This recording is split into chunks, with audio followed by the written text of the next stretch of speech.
Astro ज्योतिष channel में आपका हार्दिक स्वागत और अभिनंदन है।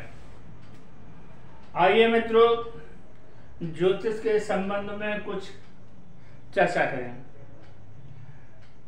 ज्योतिष एक महत्वपूर्ण विषय है और इस विषय के बारे में बहुत कम लोग ही जानकार होते हैं जिनको ज्योतिष का अच्छा ज्ञान होता है। ज्योतिष के नाम से फलित ज्योतिष यानी जन्म कुंडली, ज्योतिष के नाम से हस्तरेखा अर्थात हाथ, ज्योतिष के नाम से अंक ज्योतिष यानी अंक 1 2 3 4 5 6 7 8 9 और वास्तु ज्योतिष।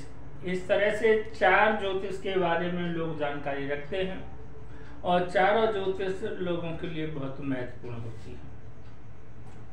तो आज हम यहाँ 4 ज्योतिषों में से जो पहले नंबर की ज्योतिष है फलित ज्योतिष, उसके बारे में चर्चा करते हैं। और चर्चा करते हैं हम एक ऐसे महापुरुष की, महामानव की, जो हमारे देश में पैदा हुए, जिन्होंने हमारे देश का मान सम्मान और गौरव दुनिया के देशों में बढ़ाया। दुनिया जो है, पूरा विश्व उनका सम्मान करता है और सम्मान के साथ उनका नाम भी लेता है और दुनिया के लोग उनसे प्रेरणा भी लेते हैं। ऐसे महापुरुष का नाम है बाबा साहब डॉक्टर भीमराव अंबेडकर जी। क्योंकि आज तक किसी भी किताब में मैंने बाबा साहब अंबेडकर जी की कुंडली को नहीं देखा, नहीं पढ़ा। क्योंकि आज हमारे देश में भी लाखों ज्योतिषी और उन्होंने लाखों किताबें भी लिखी हैं। एक एक किताब में सैकड़ों जन्म कुंडलियाँ भी हैं, लेकिन दुनिया के अन्य देशों के लोगों की कुंडलियाँ हमारे देश के ज्योतिषियों की किताबों में मिल जाएगी। लेकिन पता नहीं क्या कारण है, क्या कारण नहीं है। बाबा साहब की जन्म कुंडली हमारे देश के ज्योतिषियों की किताब में नहीं मिलती है। चलिए, कारण जो भी रहा हो, लेकिन आज हमें बाबा साहब के संबंध में डिटेल जानकारी मिली और डिटेल जानकारी मिली तो हमने बाबा साहब की जन्म कुंडली बनाई और जन्म कुंडली बनाई तो हमने ये देखा कि बाबा साहब की जो विशेषता हैं, क्या वो उनकी जन्म कुंडली पर लागू होती हैं। बाबा साहब की विशेषता है विश्व के 6 विद्वानों में प्रथम स्थान। दूसरी विशेषता 33 डिग्रियां यानी शिक्षा की 33 डिग्रियां और 6 भाषाओं का ज्ञान यानी 6 भाषाओं के ज्ञाता भी थे। भारतीय संविधान के शिल्पकार अर्थात भारत के संविधान के निर्माता थे, जो विश्व में सबसे बड़ा संविधान है और सबसे अच्छा संविधान माना जाता है। ठीक है। बौद्ध सत्व यानी बाबा साहब अपने जीवन के अंतिम वर्षों में उन्होंने बौद्ध धर्म अपना लिया था। बौद्ध धर्म में दीक्षित हुए थे और दीक्षित होकर के बौद्ध धर्म में उन्होंने बहुत बड़े और महत्वपूर्ण कार्य किए, जिनके कारण उनको बौद्ध सत्व की उपाधि से सम्मानित किया गया।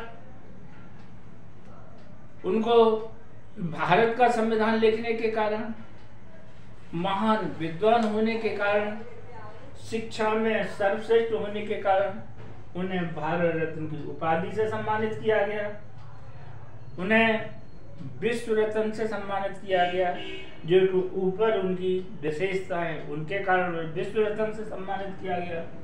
और सिंबल ऑफ नॉलेज के रूप में बाबा साहब को जाना जाता है। जैसे ज्ञान के प्रतीक अगर किसी से पूछा जाए विश्व में कौन है, तो बाबा साहब अंबेडकर। ये जो 7 मुख्य विशेषताएं मैं बाबा साहब अंबेडकर के बारे में आपको जो बता रहा हूँ, वो हमें जानना है कि उनकी जन्म कुंडली पर लागू होती है कि नहीं। अगर होती हैं तो ज्योतिष सही है, अगर नहीं होती हैं तो ज्योतिष सही नहीं है। वैसे तो बहुत सारे ज्योतिषी मिल जाएंगे, आपने देखा होगा कि लैपटॉप लेकर के टीवी चैनलों पर बहुत सारे जोशी आपको फलित करते मिल जाएंगे, तमाम उपाय बताते मिल जाएंगे और बेमतलब की उल्टी सीधी बातें करेंगे, जिससे कि ज्योतिष का विश्वास लोगों के बीच में घटा है, ज्योतिष का महत्व कम हुआ है। कुछ पत्राधारी मिल जाएंगे, वो अपने अधकचरी नॉलेज के साथ लोगों को ज्ञान बांटेंगे और उनकी ज्योतिष भी बहुत ज़्यादा सक्सेसफुल नहीं होती है। लेकिन जो वास्तव में किसी ज्योतिष के बड़े संस्थान से, ज्योतिष के बड़े कॉलेज से, ज्योतिष के विश्वविद्यालय से, डिग्री कॉलेज से जो शिक्षा प्राप्त करता है, यानी ज्योतिष की जो विधिवत शिक्षा प्राप्त करता है, वास्तव में वो ज्योतिष का विद्वान ज्ञानवान होता है। तो ये बात मैं इसलिए कह रहा हूँ कि कुछ लोग पूछते हैं कि क्या गुरुजी ज्योतिष सही है। तो ज्योतिष कितना बड़ा ज्योतिष का जानकार व्यक्ति है, जो ज्योतिष की व्याख्या कर रहा है, ज्योतिष के बारे में आपको बता रहा है, उसके ज्ञान पर डिपेंड करता है कि ज्योतिष सही है कि नहीं, सही है या गलत। मैं आपके बीच में खड़ा हूँ ज्योतिष की व्याख्या करने के लिए, बाबा साहब की जन्म कुंडली की व्याख्या करने के लिए। मैं ए.एस. सागर आज बाबा साहब की जन्म कुंडली के माध्यम से, उनकी विशेषताओं को इस जन्म कुंडली के माध्यम से आपके सामने स्पष्ट करूंगा और बताऊंगा कि जन्म कुंडली बाबा साहब की इन विशेषताओं पर लागू होती है कि नहीं। तो देखते हैं। आइए मित्रों, बाबा साहब की ये जन्म कुंडली है। बाबा साहब की जन्म कुंडली की लगन, यानी ये जो बीच का खाना है और इसमें जो राशि लिखी है, जो अंक लिखा होता है, वो राशि होती है और इसको लग्न राशि बोलते हैं और इस अंक के स्वामी को लग्नेश बोलते हैं। तो इसमें जो धन 9 का अंक लिखा है, ये धनु राशि है और धन का स्वामी बृहस्पति है। बृहस्पति की 2 राशियां होती हैं, एक होती है धन और एक होती है मीन। इन दोनों के स्वामी बृहस्पति हैं। बृहस्पति इन दोनों के स्वामी होकर के तीसरे भाव में शुक्र के साथ कुंभ राशि में बैठे हैं। तो मित्रों, यहाँ ये समझ लीजिए कि इसमें भाव क्या है, राशियां क्या हैं, ग्रह क्या हैं। ये समझ में अगर बात आ जाती है तो शायद विश्लेषण या व्याख्या आपकी समझ में जल्दी आ सकता है। देखिए, भाव 12 होते हैं, 1 2 3 4 5 6 7 8 9 10 11 12। यहाँ अंकों से कोई मतलब नहीं है कि कौन से भाव में कौन सा अंक है। आप ऐसा न सोच रहे हैं कि यहाँ 1 लिखा होना चाहिए, यहाँ 2 लिखा होना चाहिए, यहाँ 12 लिखा होना, ऐसा नहीं है। भाव तो बस यहाँ से शुरुआत हो जाता है और यहाँ से बाएं हाथ से गिनते आइए, यहाँ एंड कर दीजिए। 12 भाव होते हैं। इन 12 भाव में 12 राशियां होती हैं। अब राशि भी कोई जरूरी नहीं है कि यहाँ कौन सा अंक होगा, यहाँ कौन सा अंक होगा, कोई जरूरी नहीं है। ये आपकी गणना के आधार पर आएगा कि यहाँ कौन सा अंक होगा, जिससे कौन सी राशि होगी। तो बाबा साहब की जन्म कुंडली में यहाँ धनु राशि यानी 9 का अंक आया है। तो राशियां आप देखिए उनकी, लग्न यानी मतलब लग्न में 9, धन भाव में मकर, यानी ये धनु, ये मकर, ये कुंभ, ये मीन, ये मेष, ये वृष, ये मिथुन, ये कर्क, ये सिंह, ये कन्या, ये तुला और ये वृश्चिक। 12 भाव में ये 12 राशियां हो गई। तो आप ये ना सोच लीजिएगा कि राशियां 1 2 3 से गिनी जाती हैं। लग्न राशि ये बीच वाली होती है, ऊपर की इन 3 राशियों में बीच वाली ये राशि लग्न राशि होती है और इसके बाएं से राशियां क्रम से बढ़ती चली जाती हैं। अब आते हैं हम ग्रह देख लेते हैं। ग्रह भी ये जरूरी नहीं है कि कौन सा ग्रह किस राशि में होगा, गणना के आधार पर आएगा कि कौन सा ग्रह किस राशि में होगा। तो यहाँ हम देखते हैं धनु राशि और लग्न में कोई ग्रह नहीं है, मकर राशि धन भाव में कोई ग्रह नहीं है और ये कुंभ राशि तृतीय भाव में गुरु और शुक्र है। ये चतुर्थ भाव, चौथे भाव शुभ भाव में ये मीन राशि, यहाँ कोई ग्रह नहीं है। 5वां भाव ये मेष राशि बुध है। 6ठा भाव यहाँ वृष राशि, इसमें मंगल और राहु है। 7वां भाव ये मिथुन राशि, इसमें चंद्रमा है। 8वां भाव ये कर्क राशि, इसमें कोई ग्रह नहीं है। 9वां भाव इसमें ये सिंह राशि, इसमें शनि वक्री है। 10वां भाव ये कन्या राशि, इसमें कोई ग्रह नहीं है। 11वां भाव ये तुला राशि, इसमें कोई ग्रह नहीं है। 12वां भाव इसमें वृश्चिक राशि, इसमें केतु स्थित है। इस तरह से ये जन्म कुंडली आपके सामने प्रस्तुत है। अब हम ये देखेंगे क्या विश्व के 6 विद्वानों में महापुरुष किस कारण से हैं, 33 डिग्री और 9 भाषाओं का ज्ञान इनको किस कारण से है, भारतीय संविधान लिखने वाले इतने बड़े विद्वान किस कारण से हैं।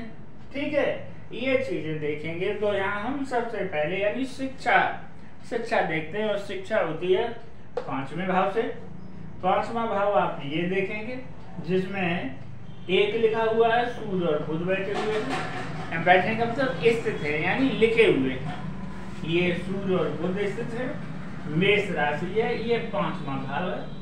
एक बार बता दें कि ये 5वां कैसे है। पहला है ये 1 2 3 4 5, ये 5वें भाव में सूर्य और बुध है।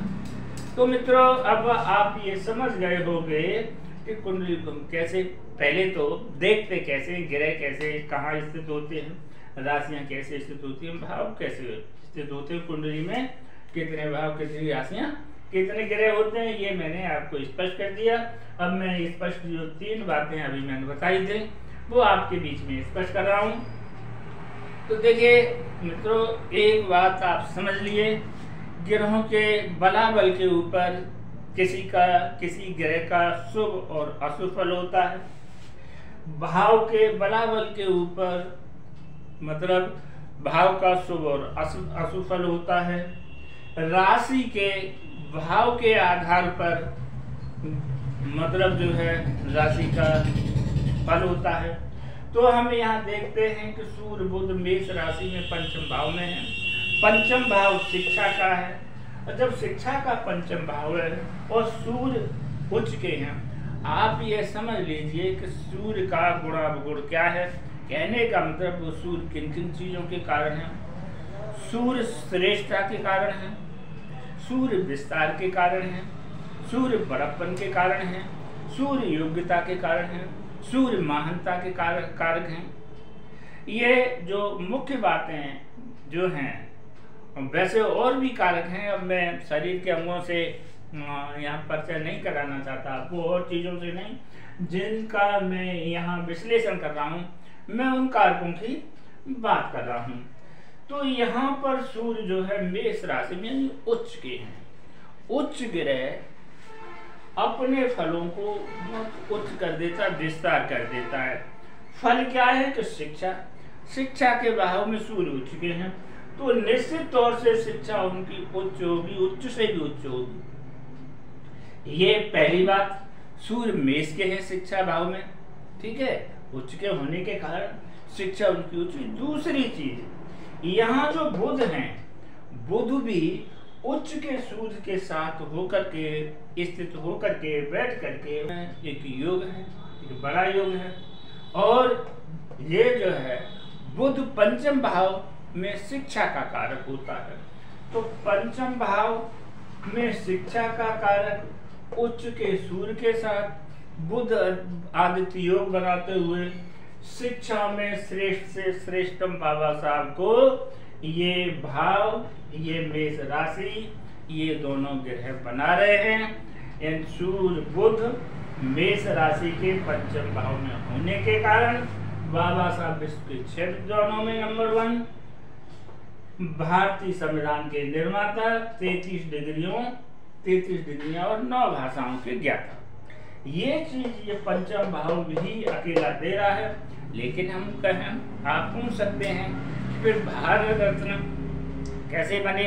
भारत जब उन्होंने भारतीय संविधान बनाया, महान विद्वान थे, अपना जो है देश के उत्थान में, देश के विकास में बाबा साहब ने बहुत बड़ा योगदान भी किया, विद्वान भी थे, संविधान ये निर्माता भी थे, तो भारत रत्न की उपाधि से सम्मानित हुए, उसमें भी इस पंचम भाव का योगदान है। विश्व रत्न कैसे हुए? विश्व रत्न वो योग्यता में, विद्वता में भारत रत्न के निर्माता के रूप में, और बड़ी बड़ी डिग्रियां जो है, और भारत के लिए उनका बहुत बड़ा योगदान होने के कारण वो विश्व रत्न से सम्मानित हुए। वो उसमें भी इस पंचम भाव का योगदान था। अब आप कहेंगे कि ये जो है एक यहाँ बीच में छूट गया, बौद्ध सत्व के उपाधि यानी सम्मान से सम्मानित हुए। तो बाबा साहब ने अपने जीवन के अंतिम वर्षों में बौद्ध धर्म स्वीकार किया था। बौद्ध धर्म की दीक्षा लेकर के बौद्ध धर्म के लिए लोगों को प्रेरित किया, भगवान बुद्ध की शिक्षाओं से अवगत कराया और उन्हें सुमार्ग पर लाने का प्रयास किया।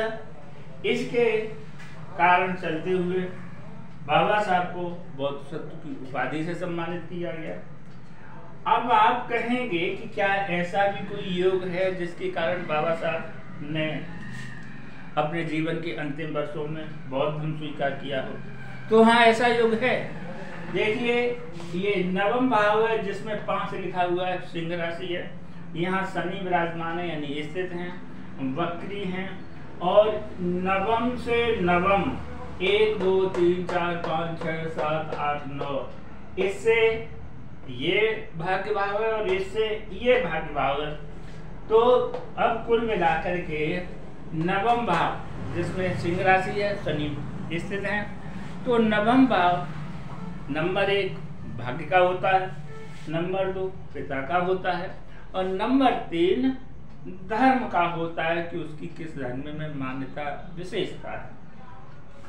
तो अगर पंचम भाव में शत्रु राशि में शनि स्थित हों और गुरु की दृष्टि हो, तो ऐसा व्यक्ति जिस धर्म वो पैदा हुआ होता है वो अपने मूल धर्म को छोड़कर दूसरे धर्म या धर्म को वो धारण करता है, ग्रहण करता है। यही ये यहाँ सिंबल है। शनि नवम भाव में, सिंह राशि में है, गुरु की यहाँ दृष्टि है। इस कारण बाबा साहब ने जन्म के वो अपने अंतिम वर्षों में बौद्ध धर्म को स्वीकार किया, ग्रहण किया। अब हम देखते हैं कि बाबा साहब को महानता इस भाव से मिली, बौद्ध धर्म इस भाव से ग्रहण किया। अब संतान भाव देख लेते हैं, क्योंकि जीवन में संतान का भी बहुत बड़ा योगदान होता है। ये 5वां भाव जो है संतान का है। अब इस 5वें भाव में पंचम भाव में सूर्य हो या मंगल हो या सूर्य मंगल दोनों हो या दोनों में से कोई एक हो, तो ऐसे व्यक्ति की संतान की हानि होती है। तो यहाँ पर सूर्य स्थित है। आप देखेंगे यहाँ सूर्य स्थित होने के कारण बाबा साहब के 4 संतान की हानि हुई, अर्थात उनके 4 संतान की मृत्यु हुई। यहाँ एक तो सूर्य का पंचम में होना भी कारण है, दूसरा कारण यहाँ वक्री शनि की 10वीं दृष्टि भी है। अब हम देखेंगे क्या जीवन साथी। जीवन साथी हम देख लें तो ये जीवन साथी का भाव है, हाउस है या घर है। इसमें मिथुन राशि है, मिथुन राशि के बुध हैं, स्वामी बुध हैं। बुध ये केंद्र के स्वामी होकर के यहाँ त्रिकोण में बैठे हैं, मित्र और गुरु के साथ बैठे हैं, तो ये यहाँ बलवान हो रहे हैं। अब बली हो रहे हैं, शुभ हो रहे हैं, तो ये जो है कौन है? बुध। बुध बाबा साहब की पत्नी भाव के कारक यानी स्वामी हैं, अर्थात ये दाम्पत्य जीवन साथी हैं और जीवन साथी का शुभ भाव का स्वामी होकर के शुभ भाव में बैठना एक दूसरे के लिए बहुत समर्पित होता है।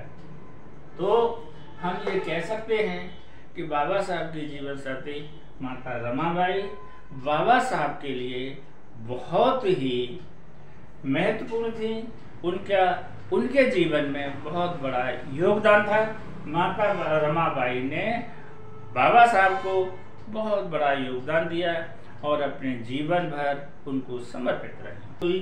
तो हम यहाँ देखते हैं कि यहाँ पर यानी ये जो है बुध हैं, यानी मिथुन राशि है, ये बुध की राशि है, सप्तम भाव है। सप्तम भाव मारक भाव होता है और बुध मारक भाव का स्वामी है और मारक भाव का स्वामी होकर के यहाँ जो है पंचम भाव में बैठा हुआ है। तो मार्केश हुआ, मार्केश पर शनि भी मार्केश है। प्रथम मार्केश बुध, दूसरे मार्केश शनि। तो मार्केश शनि की वक्री होने के कारण 10वीं दृष्टि है। इसलिए माता रमाबाई की मृत्यु बाबा साहब से काफी पहले हुई। ये बात भी लागू होती है। हम बाबा साहब की आयु को देख लेते हैं। ये जो है जहाँ 4 लिखा हुआ है जिस खाने में, ये खाना आयु का होता है। इसी को जब आयु पूरी हो जाती है तो मृत्यु होती है, तो इसको मृत्यु का खाना भी कहते हैं। इसको आयु को भी, यानी मृत्यु हो जाती है तो आयु पूरी हो जाती है और आयु पूरी हो जाती है तो मृत्यु हो जाती है। तो इसका कारक चंद्रमा है। आयु का कारक इसमें चंद्रमा है और चंद्रमा कहाँ बैठा है? ये अपनी मित्र की राशि में बुध चंद्रमा का मित्र है। भले ही चंद्रमा बुध का मित्र नहीं है, लेकिन चंद्रमा का मित्र बुध है और बुध 8वें भाव से पहले बैठा है, यानी 8वें भाव से 12वें भाव में अर्थात सप्तम में बैठा है। तो यहाँ जो है आयु को बढ़ा रहा है। इसका मतलब बाबा साहब की आयु दीर्घायु होनी चाहिए।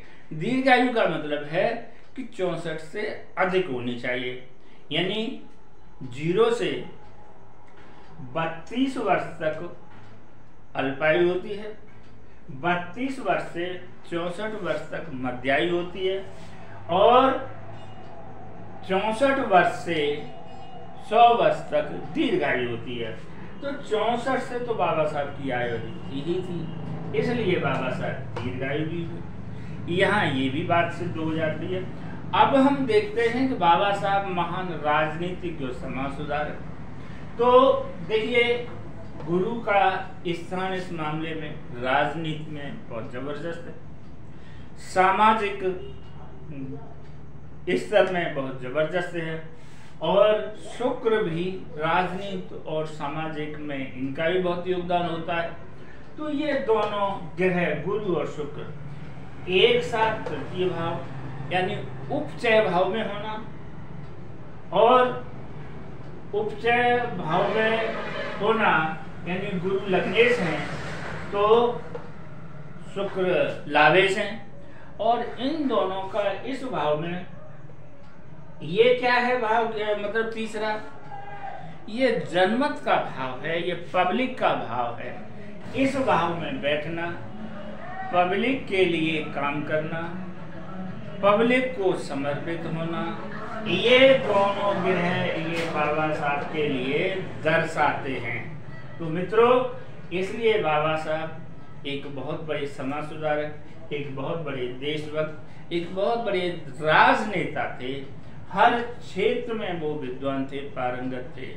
कोई क्षेत्र ऐसा उनसे खाली नहीं बचा था जिसके बारे में बाबा साहब नहीं जानते थे, योग्यता नहीं रखते थे। तो मित्रों, मैंने आपको बाबा साहब की ये जन्म कुंडली है प्रथम बार आपके समक्ष प्रस्तुत की है। जब एक बार फिर बता देता हूँ कि इसमें मैंने मुख्य 7 विशेषताएं लिखी हैं बाबा साहब की। नंबर 1 विश्व के 6 विद्वानों में प्रथम स्थान। नंबर 2 33 डिग्री थी उनके पास शिक्षा की और 9 भाषाओं के ज्ञाता थे। नंबर 3 भारतीय संविधान के निर्माता थे। नंबर 4 बौद्ध सत्व की उपाधि से सम्मानित थे। नंबर 5 भारत रत्न की उपाधि से सम्मानित थे। नंबर 6 विश्व रत्न से सम्मानित थे और नंबर 7 सिंबल ऑफ नॉलेज से। तो थोड़ा सा सिंबल ऑफ नॉलेज के बारे में बता देता हूँ कि बाबा साहब ने DSc यानी डॉक्टरेट ऑफ साइंस इस डिग्री को पास किया था, और ये डिग्री 8 साल की होती है, मात्र इन्होंने 2.5 साल में पास की थी। इसलिए 8 साल की अवधि की डिग्री 2.5 साल में पास करने के कारण दुनिया में कोई व्यक्ति नहीं था, केवल और केवल हमारे देश के महापुरुष महामानव बाबा साहब डॉक्टर भीमराव अंबेडकर जी ही थे। इसलिए उनको कोलंबिया यूनिवर्सिटी ने, जो अमेरिका की है, उसने इनको सिंबल ऑफ नॉलेज की उपाधि से सम्मानित किया है। इस डिग्री से सम्मानित हमारे देश में 2 व्यक्ति थे। पहले व्यक्ति बाबा साहब डॉक्टर भीमराव अंबेडकर जी, और दूसरे व्यक्ति हमारे पूर्व राष्ट्रपति माननीय KR नारायणन जी। तो उन्होंने भी ये DSc की डिग्री पास की थी। तो ये 2 व्यक्ति भारत के ऐसे थे जिन्होंने DSc की डिग्री पास करके भारत का सम्मान दुनिया के देशों में बढ़ाया था। तो ये थी बाबा साहब की महानता, और इस महानता को हमने इस कुंडली के माध्यम से मतलब जो है देखा कि ये लागू होती है कि नहीं लागू। तो मेरे हिसाब से, मेरे आकलन से, मेरी गणना से, तो ये सारी बातें बाबा साहब की जन्म कुंडली पर लागू होती हैं। तो मैं कह सकता हूँ कि ज्योतिष अपनी जगह पर सही है। अगर व्यक्ति का जो जन्म डिटेल है, जैसे जन्म तिथि, जन्म समय, जन्म वर्ष और जन्म स्थान अगर सही है, उसके आधार पर जो कुंडली बनती है और उसकी व्याख्या करने वाला विद्वान है, तो निश्चित तौर से जन्म कुंडली सही होती है और उसका फलित भी सही होता है। धन्यवाद मित्रों। मुझे विश्वास है कि आपको निश्चित तौर से महामानव बाबा साहब डॉक्टर भीमराव अंबेडकर जी की कुंडली अच्छी लगी होगी, और आपने इसको अच्छा ही महसूस किया होगा, ज्योतिष में विश्वास हुआ होगा। तो मुझे आशा और विश्वास है कि आप मेरा ये वीडियो को जरूर सब्सक्राइब करेंगे। मेरा वीडियो जरूर सब्सक्राइब करेंगे। तो मैं अनुरोध भी करता हूं कि आप मेरे वीडियो को सब्सक्राइब करें, अधिक से अधिक सब्सक्राइब करें, लाइक करें, शेयर करें, और अगले वीडियो में फिर मैं आपसे मिलूंगा।